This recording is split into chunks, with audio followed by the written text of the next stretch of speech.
గంటకు దాదాపుగా 800కు పైగానే చపాతీలు చేసేటువంటి యంత్రం అని చెప్పుకోవచ్చు. 2,55,000కి సింగిల్ ఫేజ్ కరెంట్ ఉంటే సరిపోతుంది. ఇంట్లో ఉన్న కరెంట్ తోటే నడుచుకోవచ్చు. ఈ మిషన్లో చపాతీలతో పాటు పూరీలు అదేవిధంగా జొన్న రొట్టెలతో సైతం చేసుకునే అవకాశం ఉందని చెప్తున్నారు. దీంట్లో చపాతీ సైజు 8 ఇంచులు 9 ఇంచులు 10, 11, 12 ఇంచులు డైలు మార్చుకుని కూడా చపాతీలు చేసుకోవచ్చు.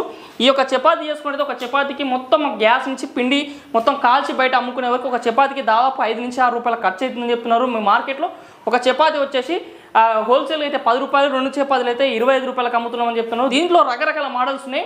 దాదాపు 60,000 రూపాయల నుంచి స్టార్ట్ చేసినట్టే 2,55,000 వరకు ఉందని చెప్తున్నారు.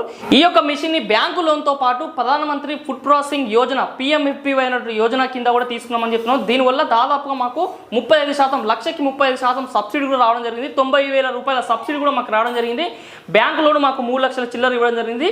ఈ యొక్క మిషన్తో పాటు గ్రైండర్ కూడా కొనుగోలు చేసుకోవాలి. ఈ యొక్క మిషన్లో చపాతీ అంటే చేతితో కలిపేటువంటి పిండి సరిపోదు, దీనికి సపరేట్ గ్రైండర్ ఉంటుంది.